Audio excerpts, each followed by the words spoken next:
നമസ്കാരം, നിളയോര വിശേഷങ്ങളിലേക്ക് സ്വാഗതം. പട്ടാമ്പി കൊടലൂരിൽ വീട് കുത്തി തുറന്ന് മോഷണം. 5 പവനോളം സ്വർണ്ണാഭരണവും പണവും നഷ്ടപ്പെട്ടു.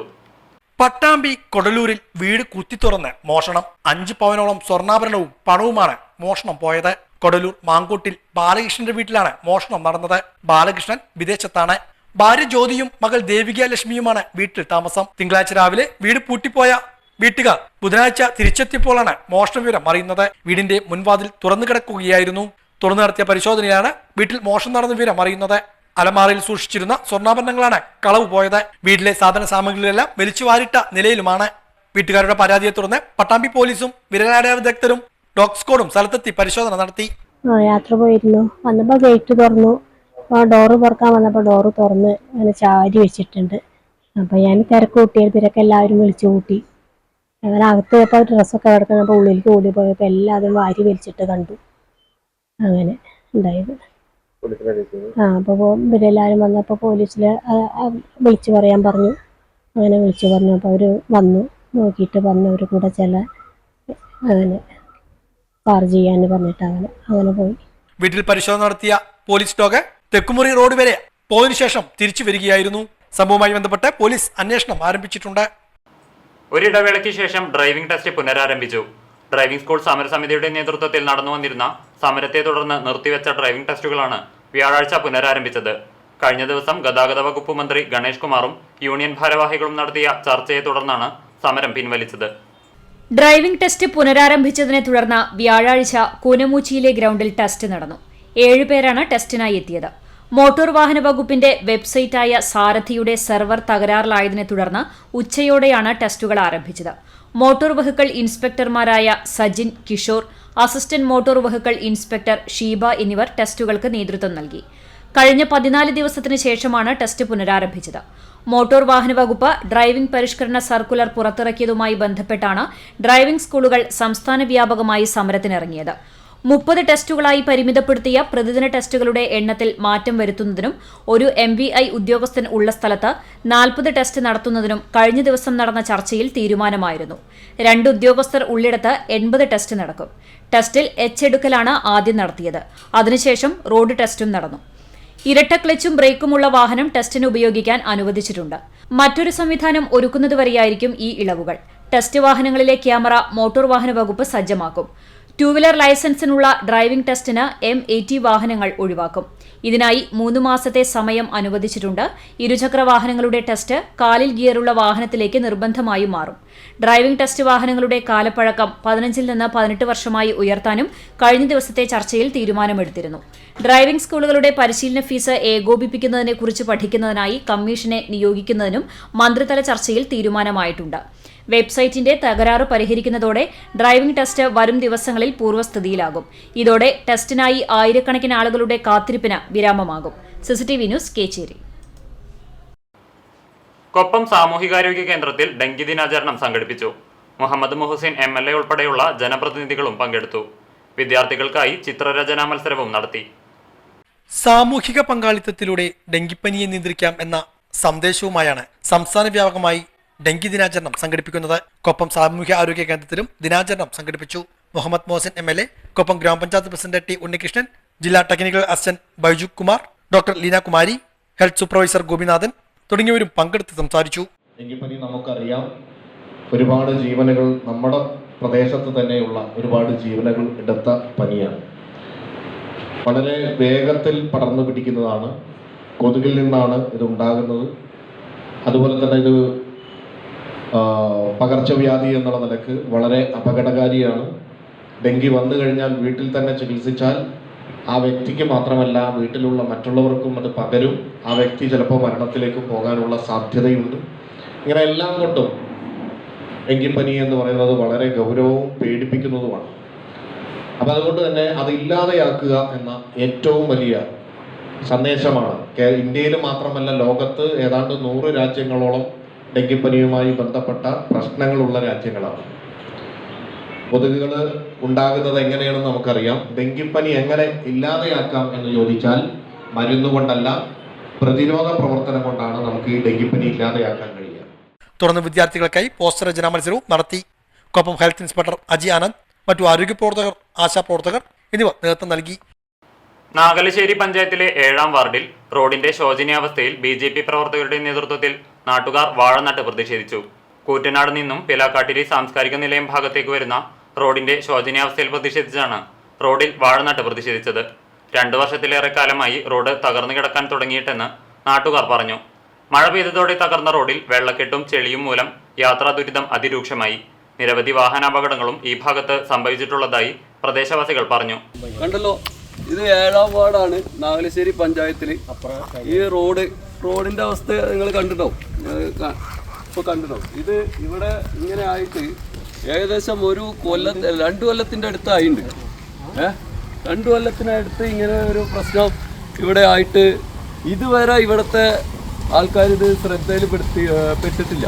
2 ദിവസം മുമ്പ് ഒന്നും ഇത് കൂടെ നടക്കാൻ പോലും പറ്റാത്ത അവസ്ഥയാണ്. ആകെ ചളി. ഇപ്പോൾ 2 സൈഡ് തോടുകൾ ക്ലിയർ ആക്കണം, 1 സൈഡ് ഇപ്പോൾ ക്ലിയർ ആക്കിയിട്ടുണ്ട്.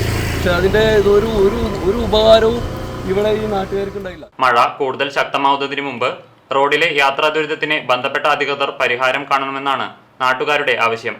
BJP പ്രവർത്തകൻ മണികണ്ഠൻ വലാപ്പറമ്പിൽ, K. സുനിൽ, ബാലൻ PV, P. മണികണ്ഠൻ എന്നിവർ നേതൃത്വം നൽകി. ഇടവേള. CCTVയിലൂടെ നിങ്ങളുടെ പ്രിയപ്പെട്ടവർക്ക് തീർത്തും സൗജന്യമായി ആശംസകൾ നേരാം. ജന്മദിനം, വിവാഹം, വിവാഹ വാർഷികം തുടങ്ങിയ അവിസ്മരണീയ ആഘോഷവേളകളിൽ നിങ്ങളുടെ പ്രിയപ്പെട്ടവർക്ക് CCTVയിലൂടെ തികച്ചും സൗജന്യമായി ആശംസകൾ നേരാം. അതിനായി ഫോട്ടോയും വിശദാംശങ്ങളും മെയിൽ അയയ്ക്കുകയോ അല്ലെങ്കിൽ ഓഫീസിൽ വൈകിട്ട് 4 മണിക്കുള്ളിൽ നേരിട്ടെത്തി നൽകുകയോ ചെയ്യാം. WhatsApp number 89 43 35 14 00. Mail ID cctvnews@gmail.com. ആശംസകൾ മെയിൽ അയക്കുന്നവരും വാട്സ്ആപ്പ് ചെയ്യുന്നവരും നിർബന്ധമായും ഓഫീസിൽ വിളിച്ച് ഉറപ്പുവരുത്തേണ്ടതാണ്. കൂടുതൽ വിവരങ്ങൾക്ക് 89 43 35 14 00, 89 43 35 14 26. നമ്പറുകൾ ഒരിക്കൽ കൂടി 89 43 35 14 00, 89 43 35 14 26. CCTV, നിങ്ങളുടെ സ്വന്തം പ്രാദേശിക ചാനൽ. വാർത്തയിലേക്ക്. കൊപ്പത്ത് ഹജ്ജിന് പോകുന്നവർക്കായി വാക്സിനേഷൻ ക്യാമ്പ് സംഘടിപ്പിച്ചു. 236 പേരാണ് കൊപ്പം പ്രാഥമികാരോഗ്യ കേന്ദ്രത്തിൽ നിന്നും വാക്സിനേഷൻ സ്വീകരിക്കുന്നത്. സംസ്ഥാന ആരോഗ്യ വകുപ്പിന്റെയും കൊപ്പം സാമൂഹിക ആരോഗ്യ കേന്ദ്രത്തിന്റെയും സംയുക്ത ആഭിമുഖ്യത്തിലാണ് ഈ വർഷം പരിശുദ്ധ ഹജ്ജ് കർമ്മത്തിന് പോകുന്നവർക്കായി സുമംഗലി ഓഡിറ്റോറിയത്തിൽ വെച്ച് ഹജ്ജ് വാക്സിനേഷൻ ക്യാമ്പ് സംഘടിപ്പിച്ചത്. ക്യാമ്പിൽ പട്ടാമ്പി MLAയും സംസ്ഥാന ഹജ്ജ് കമ്മിറ്റി അംഗവുമായ മുഹമ്മദ് മുഹ്സിൻ പങ്കെടുത്തു സംസാരിച്ചു. യാത്ര പോകുന്ന ആളുകൾക്ക് നിർബന്ധമായും ചെയ്യേണ്ട വാക്സിനേഷനുകൾ അത് നടത്തുന്നതിനുള്ള ക്യാമ്പാണ് ഇന്നിവിടെ നടക്കുന്നത്. നമുക്ക് പട്ടാമ്പിയിൽ ഒരു സെൻറ്റർ മാത്രമാണ് ഉണ്ടായിരുന്നത്. അത് പട്ടാമ്പി താലൂക്ക് ആശുപത്രിയിലാണ്. എന്നാൽ 500-ലധികം വരുന്ന ആളുകളുടെ വാക്സിനേഷൻ അവിടെ ചെയ്യുമ്പോൾ അത് ഹാജിമാർക്ക് വലിയ ബുദ്ധിമുട്ടുണ്ടാക്കും എന്ന് തിരിച്ചറിഞ്ഞ് പുതിയൊരു സെൻറ്റർ കൂടി കൊപ്പം സാമൂഹ്യ ആരോഗ്യ കേന്ദ്രത്തിനോട് ചേർന്ന് കേന്ദ്രത്തിൻ്റെ കീഴിൽ ഇവിടെ ആരംഭിച്ചിരിക്കുകയാണ്. അവിടുത്തെ സൂപ്രണ്ട്, അതുപോലെ തന്നെ നമ്മുടെ വിളയൂരിലെ മെഡിക്കൽ ഓഫീസർ, നമ്മുടെ HI എല്ലാവരും അതുമായി ബന്ധപ്പെട്ട് വലിയ പ്രവർത്തനങ്ങളാണ് ഈ ക്യാമ്പ് നന്നായി നടത്തുന്നതിന് വേണ്ടി പ്രവർത്തിച്ചത്. കൊപ്പം പഞ്ചായത്ത് പ്രസിഡന്റും അതുപോലെ വിളയൂർ പഞ്ചായത്ത് പ്രസിഡന്റും ഒക്കെ ഇതുമായി ബന്ധപ്പെട്ട സൗകര്യങ്ങൾ ഒരുക്കുന്നതിൽ നല്ല പങ്ക് വഹിച്ചിട്ടുണ്ട്. അവരെയൊക്കെ ഈ ഘട്ടത്തിൽ അവരോടൊക്കെ നന്ദി അറിയിക്കുകയാണ്. കേരള സംസ്ഥാന ഹജ്ജ് കമ്മിറ്റി, കേന്ദ്ര ഹജ്ജ് കമ്മിറ്റി, ഈ ഹജ്ജ് കമ്മിറ്റികൾ മുഖേന സർക്കാർ തലത്തിൽ ഹജ്ജിന് പോകുന്നത് ഏതാണ്ട് 18,000-ഓളം ആളുകളാണ്. കൊപ്പം ഗ്രാമപഞ്ചായത്ത് പ്രസിഡന്റ് T. ഉണ്ണികൃഷ്ണൻ, വിളയൂർ ഗ്രാമപഞ്ചായത്ത് പ്രസിഡന്റ് ബേബി ഗിരിജ എന്നിവർ സംസാരിച്ചു. കൊപ്പം സാമൂഹിക ആരോഗ്യ കേന്ദ്രം medical officer doctor Leena Kumari വിഷയം അവതരിപ്പിച്ചു. വിളയൂർ പ്രാഥമിക ആരോഗ്യ കേന്ദ്ര മെഡിക്കൽ ഓഫീസർ ഡോക്ടർ സിദ്ദിഖ് സംസാരിച്ചു. ഈ വർഷം ഹജ്ജിന് പോകുന്ന 236 പേർക്കാണ് കൊപ്പം സാമൂഹിക ആരോഗ്യ കേന്ദ്രത്തിൽ വാക്സിനേഷൻ നൽകുന്നത്. കൊപ്പ ഹെൽത്ത് ബ്ലോക്കിന് കീഴിലുള്ള ആരോഗ്യ പ്രവർത്തകർ വാക്സിനേഷൻ ക്യാമ്പിന് നേതൃത്വം നൽകി. ഗുരുവായൂരിൽ ഭക്തൻ വഴിപാടായി സമർപ്പിച്ച ബഹുനില ഡോർമിറ്ററി ശുചിമുറി മന്ദിരം ഉദ്ഘാടനം കഴിഞ്ഞ് മാസങ്ങൾ കഴിഞ്ഞിട്ടും ഭക്തർക്ക് തുറന്നു നൽകിയില്ല. വിശ്രമിക്കാനും പ്രാഥമിക കാര്യങ്ങൾ നിർവഹിക്കാനും നിർവാഹമില്ലാതെ ഭക്തർ നട്ടം തിരിയുമ്പോഴാണ് ദേവസ്വം അനാസ്ഥ കാണിക്കുന്നത്. സുബൈർ തയ്യാറാക്കിയ റിപ്പോർട്ട്. ദിനംപ്രതി ആയിരങ്ങളെത്തുന്ന ഗുരുവായൂർ ക്ഷേത്രത്തിൽ ഭക്തർക്ക് അല്പനേരം ഒന്ന് വിശ്രമിക്കണമെങ്കിലോ പ്രാഥമിക കാര്യങ്ങൾ നിർവഹിക്കണമെങ്കിലോ ബുദ്ധിമുട്ടാണ്. ഈ സാഹചര്യത്തിലാണ് ഗുരുവായൂരപ്പ ഭക്തനായ മുംബൈ വ്യവസായി സുന്ദര അയ്യർ 5 കോടിയോളം രൂപ ചെലവിട്ട് തെക്കേനടയിൽ ഡോർമിറ്ററി ശുചിമുറി മന്ദിരം നിർമ്മിച്ചു നൽകിയത്. ആധുനിക രീതിയിലുള്ള ശുചിമുറികൾ, വിശ്രമിക്കാനുള്ള ഇടം, ഭക്തരുടെ ബാഗുകളും മറ്റ് സാധനങ്ങളും സൂക്ഷിക്കാൻ ആവശ്യമായ ലോക്കറുകൾ തുടങ്ങിയ സൗകര്യങ്ങളാണ് മന്ദിരത്തിലുള്ളത്. ലിഫ്റ്റ് സൗകര്യത്തോടെ 3 നിലകളിലായി പണിതിട്ടുള്ള മന്ദിരം കഴിഞ്ഞ ഏപ്രിൽ 5-ന് മന്ത്രി കെ രാധാകൃഷ്ണൻ ഉദ്ഘാടനം ചെയ്തിരുന്നു. ഏപ്രിൽ 5-ന് സുന്ദര അയ്യരും കുടുംബവും മന്ദിരത്തിന്റെ താക്കോൽ ദേവസ്വത്തിന് കൈമാറുകയും ചെയ്തു. എന്നാൽ ഉദ്ഘാടനം കഴിഞ്ഞ് പൂട്ടിയ മന്ദിരം 3 മാസത്തോളമായിട്ടും ഭക്തർക്ക് തുറന്നു നൽകിയിട്ടില്ല. സൗകര്യങ്ങൾ പൂർത്തിയാകാത്തതാണ് മന്ദിരം തുറന്നു നൽകാൻ വൈകുന്നത് എന്നാണ് ദേവസ്വം അധികൃതർ പറയുന്നത്.